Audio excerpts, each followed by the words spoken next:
Hello दोस्तों, स्वागत है आप सभी का हमारे यूट्यूब चैनल एक्सप्लोरर विजय पर। और दोस्तों, आज मैं आप सभी के लिए एक महान व्यक्ति के बारे में बात करने जा रहा हूं। जिन महान व्यक्ति के बारे में बात करूंगा उनसे अपना देश ही नहीं बल्कि पूरा विश्व भी परिचित है, जिन्होंने अपने देश को आगे बढ़ाने के लिए क्या क्या बलिदान, त्याग और कठिन परिश्रम किया है। तो दोस्तों, आज मैं अपनी वीडियो में बात करूंगा महान नेता तथा हमारे देश के महान वैज्ञानिक एपीजे अब्दुल कलाम के बारे में, जिनका पूरा नाम अबुल पाकिर जैनुलाब्दीन अब्दुल कलाम है। अबुल उनके परदादा का नाम, पाकिर उनके दादा का नाम और जैनुलाब्दीन उनके पिता का नाम था तथा माता का नाम आसियामा था, जो एक गृहिणी थी। तो दोस्तों, यदि इनके जन्म के बारे में बात करें तो इनका जन्म 15 अक्टूबर 1931 में तमिलनाडु में हुआ था तथा शुरुआती शिक्षा इन्होंने अपने गांव से ही पूरी की। उस समय शिक्षा का अभाव होने के कारण ये दिन रात मेहनत किया करते थे तथा शुरू से ही शिक्षा की ओर इनका रुझान बहुत ही ज्यादा था तथा मैथमेटिक्स सब्जेक्ट में ये ज्यादा पसंद किया करते थे। तो दोस्तों, यदि इनके कठिन परिश्रम की बात करें तो ये अपने लक्ष्य की ओर बहुत ही ज्यादा ध्यान देते थे तथा बहुत कठिन परिश्रम थे। साथ ही साथ अपने लक्ष्य को प्राप्त करने की बहुत ही ज्यादा जिज्ञासा रखते थे। यदि हम इनके आगे की शिक्षा के बारे में बात करें तो इन्होंने अपनी कॉलेज की पढ़ाई सेंट जोसेफ कॉलेज, जो यूनिवर्सिटी ऑफ मद्रास में है, वहां से पूरी की तथा वहीं से अपने सपनों की उड़ान भरने के लिए इनका सबसे पहला सपना एनडीए में फाइटर जेट चलाने का था, लेकिन कुछ कारणवश ये उसे पूरा न कर पाए। जिसके पश्चात इन्होंने इंजीनियरिंग पूरी करने के बाद इनको डीआरडीओ में काम करने का मौका मिला और वहां जाकर इन्होंने अपने आप को साबित करने के लिए बहुत सी योजना बनाई तथा बहुत से प्रोजेक्ट पे काम किया, जिसमें इनका मुख्य सपना हमारे भारत की डिफेंस को मजबूत करना तथा हमारे देश को सुरक्षित बनाना था। उस समय दोस्तों, चाइना, पाकिस्तान, अमेरिका, रशिया सभी देशों ने अपने डिफेंस को मजबूत कर लिया था तथा चारों तरफ से हमारे देश भारत के ऊपर दबाव बनाते थे। लेकिन आर्थिक स्थिति सही न होने के कारण हमारे देश में हमारा डिफेंस बहुत ही पिछड़ा हुआ था, जिसको मजबूत बनाने के लिए इन्होंने सरकार से भी मदद मांगी, लेकिन उस समय इनको आर्थिक मदद देने के लिए हमारी सरकार ने मना कर दिया।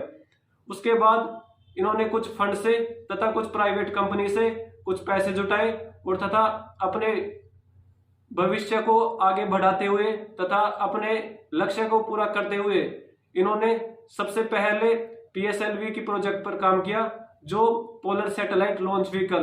दोस्तों, ये पीएसएलवी के बारे में बात करूं तो ये सबसे पहले हमारे सैटेलाइट यानी कि अंतरिक्ष में विमान भेजने के काम आता है, जो कि इन्होंने सबसे कम और विश्व में 6ठे स्थान पर भारत को लाके खड़ा कर दिया। जिसके पश्चात इन्होंने एसएलवी पे काम किया, जो सैटेलाइट लॉन्च व्हीकल होता है। साथ ही साथ उसको पूरा करने के लिए ये दिन में लगभग 18 घंटे काम किया करते थे तथा 4 घंटे सोया करते थे। इसके बाद इनकी कुशलता को देखते हुए हमारे भारत प्रधानमंत्री उस समय इंदिरा गांधी थी, इनकी कुशलता को देखते हुए इन्होंने इनको डीआरडीओ में अपनी आगे के अध्यक्ष बना दिया तथा इनको कुछ साइंटिस्ट के तौर पर सहायता के लिए दिए गए। इसके बाद इनके लक्ष्य की बात करें तो इनका मुख्य लक्ष्य हमारे भारत के डिफेंस को और भी ज्यादा मजबूत करना, जिसके लिए इन्होंने दिन रात मेहनत की तथा और भी साइंटिस्ट की मदद ली। साथ ही साथ इन्होंने मिसाइल्स बनाने का सपना भी देखा। उसके लिए इन्होंने सबसे पहले 1979 में अग्नि, आकाश, त्रिशूल जैसी महान विनाशक मिसाइलों का परीक्षण किया, जो surface to surface, air to air मारक क्षमता रखती थी तथा हमारे देश के लिए ही नहीं बल्कि इनका मुख्य सपना यह भी था कि जो मैं मिसाइल बनाऊं वो एक कॉन्टिनेंट से दूसरे कॉन्टिनेंट पे भी वार करे। जैसे ही इन्होंने मिसाइलों का सफल परीक्षण किया, हमारा देश का नाम पूरे विश्व भर में प्रसिद्ध हो गया था और तथा इन्होंने हमारे डिफेंस में एक नई क्रांति लाके खड़ी कर दी थी। इनकी कुशलता को देखते हुए फिर इसके बाद हमारे प्रधानमंत्री ने इनको इसरो का डायरेक्टर बनाया गया तथा वहां से इन्होंने बहुत से प्रोजेक्ट पे काम किया, जिसमें सबसे बड़ा प्रोजेक्ट न्यूक्लियर रिएक्टर का था, जो इन्होंने साल 1998 में जिसको पूरा किया।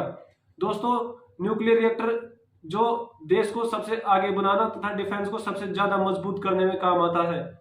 न्यूक्लियर रिएक्टर की बात करें तो जब ये न्यूक्लियर रिएक्टर परीक्षण पर काम कर रहे थे तो हमारे देश के आसपास के अन्य देश जो भारत पर बहुत से सैंक्शन भी लगाए, दबाव भी बनाया, लेकिन इन्होंने सभी को ध्यान में अलग रखते हुए उस परीक्षण पर लगातार काम किया और 1998 में उसको सफल करके भी दिखाया। जैसे ही हमारा यह परीक्षण सफल हुआ उसके बाद हमारा देश का नाम विश्व भर में एक क्रांति के रूप में उभर के आया। अब इसके बारे में इनको जीवन की आगे की बात करें तो सन 2002 में इनको भारत का नया राष्ट्रपति चुना गया। ये हमारे भारत के 11वें राष्ट्रपति चुने गए तथा सन 2002 से और 2007 तक ये अपने पद पर कार्यरत रहे। दोस्तों, इनका कहना यह था कि मैं राष्ट्रपति नहीं बल्कि मेरी हर एक जनता राष्ट्रपति है। मतलब ये पब्लिक पे ज्यादा ध्यान दिया करते थे, हर एक व्यक्ति की वैल्यू तथा उसके मोरल्स को सबसे आगे रखा करते थे।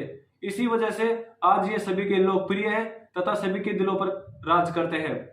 अब इनके पदों की, इनके सम्मानों की बात करें तो सबसे पहले भारत सरकार ने इनकी कुशलता को देखते हुए पद्म विभूषण, पद्म भूषण, भारत रत्न जो हमारे देश का सबसे बड़ा सम्मान है वो इनको पुरस्कृत किया।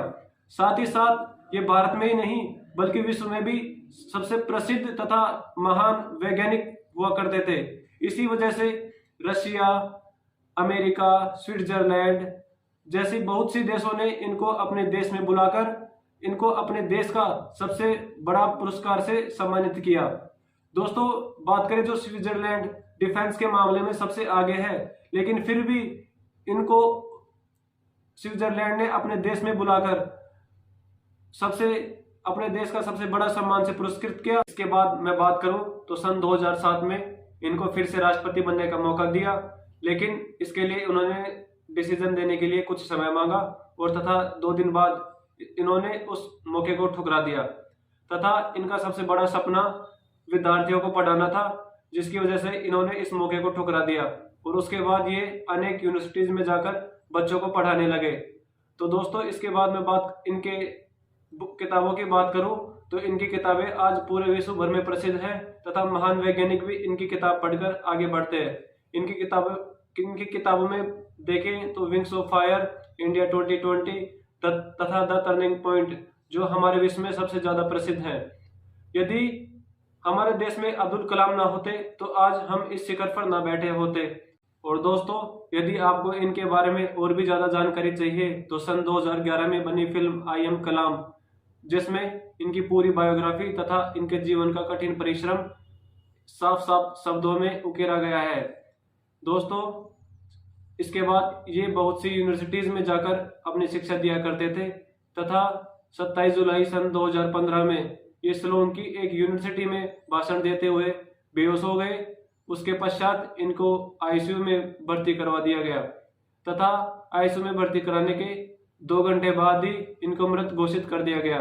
इसके बाद इनके शव को दिल्ली ले जाया गया। वहां हमारे देश के प्रधानमंत्री, राष्ट्रपति तथा अनेक महान नेता ने इनको श्रद्धांजलि दी। इसके बाद इनके शव को इनके पैतृक के गांव में ले जाया गया जो तमिलनाडु के रामेश्वरम में है। वहां पे 30 जुलाई 2015 को इनको अंतिम संस्कार दिया गया। इनकी अंतिम संस्कार देने के बाद हमारे देश में 7 दिन तक मॉर्निंग स्टेट का लागू कर दिया गया तथा जैसे ही इनकी मृत्यु हुई हमारे पूरे देश में एक शोक का माहौल उमड़ आया।